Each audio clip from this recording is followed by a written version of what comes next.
Hello, 7th grade parents and students. So this is going to be the second video. It's going to be the follow-up, part 2, to the first video that was posted. It's from the same chapter, or lesson I should say, New Ideas in Art. This one's going to be focusing a little bit more on this art part. Directions are very similar. Make sure you have that textbook or the online version handy. Don't have to work through all of it in, 45 minutes or something, or 55 like our classes. It might take you 2 or 3 days to do. That's fine. Take your time, go back, check that work. Don't forget to take some stretching breaks and stuff like that. Definitely make sure to email me and ask me questions as they come up. And your big objective for today is going to be analyzing and identifying. Ooh, grammatical error. That's fine.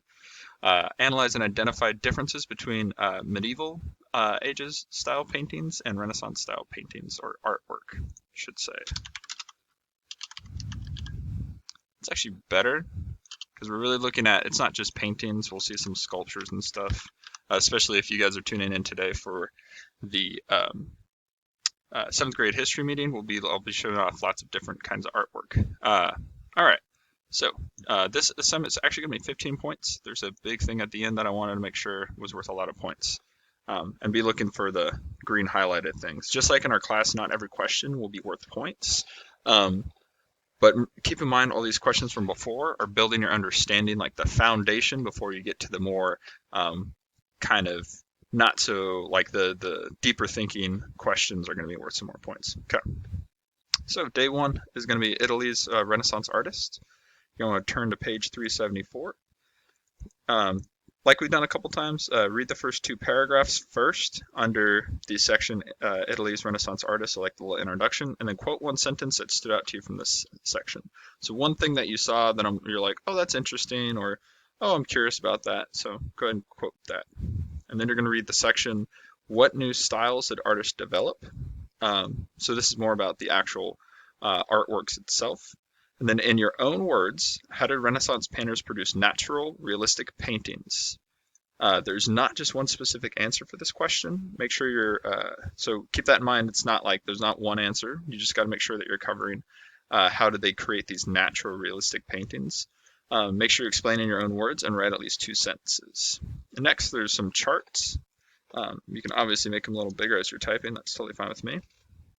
You're going to read the section, who were the leading Renaissance artists?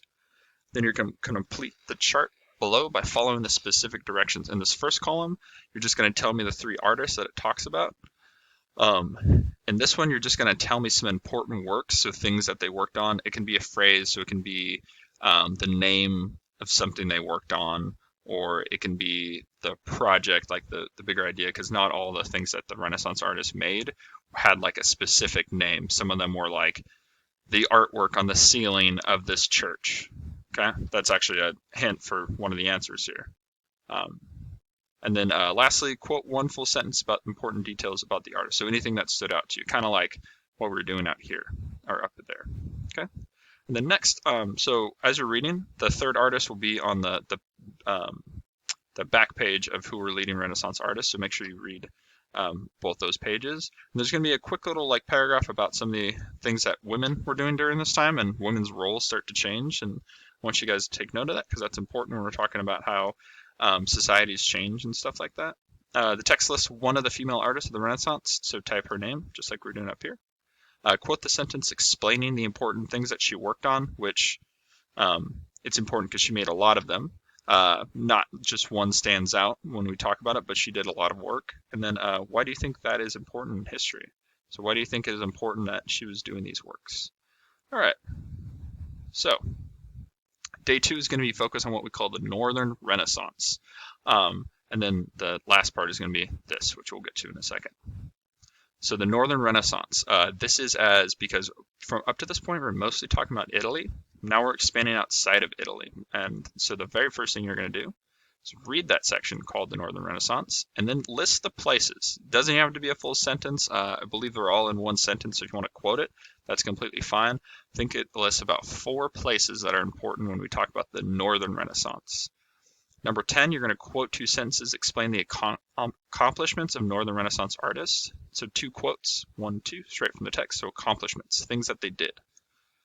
And number 11 is going to be, so when you read this isn't a subsection, this is a big section, like up here, Italy's Renaissance artists. So you're going to read, there's multiple little sections in here. So make sure you read the whole thing. Like I said, read the whole thing. And then the last question on this one is, how did Shakespeare's plays reflect the ideas of the Renaissance? So you guys have definitely heard of Shakespeare before. He's inspired by the ideas of the Renaissance, and that's around the time he collects his plays, or some people now think that other people helped him write and stuff like that, but we're not getting too much into that. But the Shakespearean plays, like, how do they reflect the ideas of the Renaissance? At least one sentence and in your own words. And then lastly, to really, I do this every year, have students compare these two to really understand the difference, the change of artwork. I like to do this comparison of these two. So both of these are called pietas, and as it says right here, these sculptures are called pietas. The definition of pietà is below. The pietà is just a picture or sculpture that shows it's always the same thing. Pietà, can't remember the exact translation. It might just be the title, if I remember correctly, but it is a Latin word. And it just means a picture or sculpture of the Virgin Mary, which is Jesus' mom, here and here, holding the dead body of Jesus. So this would be post-crucifixion. And you can see some pretty big differences between these two. Okay, this is a medieval one. So this would have been about the 1300s. This is about 200 years later. This would have been made during the Renaissance by Michelangelo, which is one of the artists that hopefully that you talked about earlier in this assignment. So they're both meant to display the same image. So they're supposed to be the same image. Okay. I want you guys to compare the details in the two pictures. List in full sentences details you notice. So I noticed this. This is something else I noticed. Do not just look for differences. Just describe. Okay. So if you do like one or two comparisons, like for each, like one each, that's fine. Mostly I just want you to list some details. So kind of look at them separately by themselves. List at least 3 details or descriptive sentences about the sculptures, and then it's 10 points for completing these two and this last question. So I added some details just so you guys know.